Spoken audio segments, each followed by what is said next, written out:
Well, as you can see, we are not in the attic. No. And last week we weren't in the attic either. It's just too hot. Hot. It's 100 and something outside, and it's 90 plus up in the loft. We got the air conditioning cranked. You can hear it running in the background. Right. It's reasonably comfortable down here.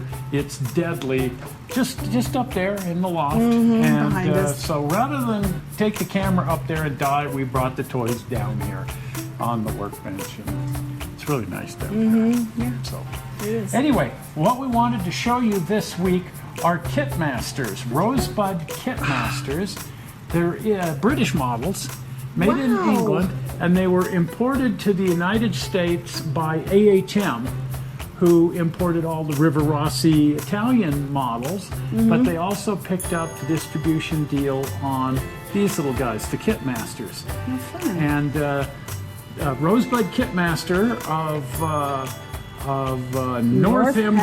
Northamptonshire, England, made a lot of different international trains. So this one, I believe, is a German diesel.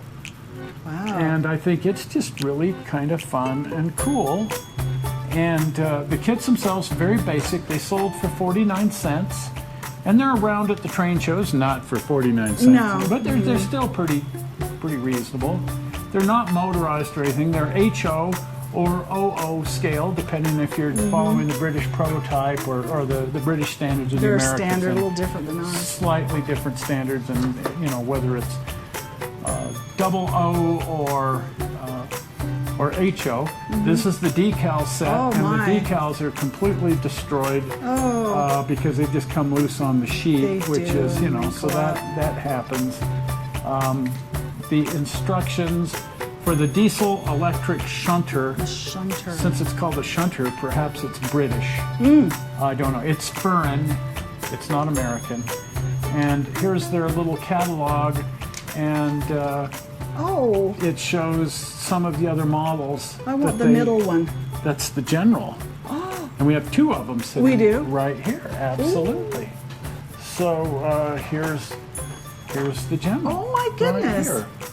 So Wow. they made an American prototype, which is this. I'm not sure if they made other American prototypes. This is the only one that I'm aware of that they made, was the General.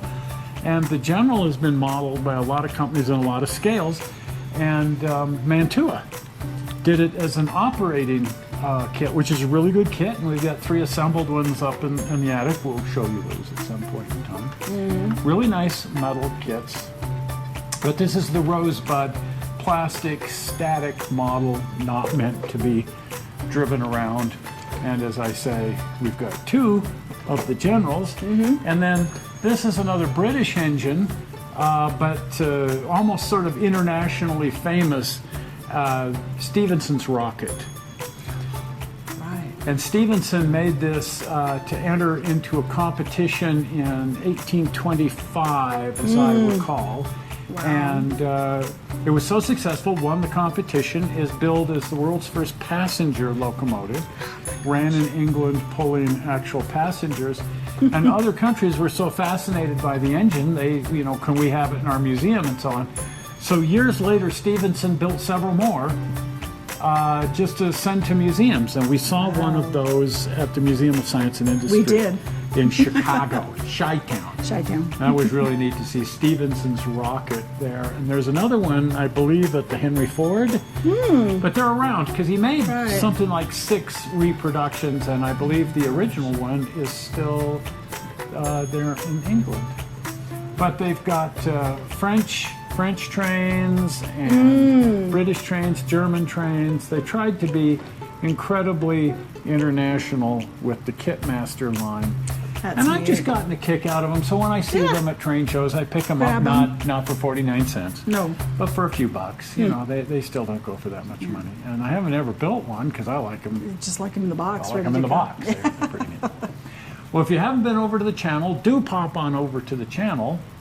And if you're watching this on Facebook, you're already on the channel because you can only watch from the Facebook page. Right. And you can like the Facebook page and you can follow the Facebook page. If you're on the YouTube channel or you want to go to the YouTube channel, just pop on over to the Right. channel. Over there you subscribe. Right. And then you can click notify. And the easy way to subscribe is with the subscribe button. We're about to launch it. Are you ready? Zoom. Big round blue button says subscribe, means what it says. Click on that, reach to the channel, make you a subscriber. Well, we're not sure how you found this movie on the internet. We hope you didn't find it boring, and we will see you here again in a few days with some more massive scrolling around. See ya. We'll see you then. Bye. Bye-bye.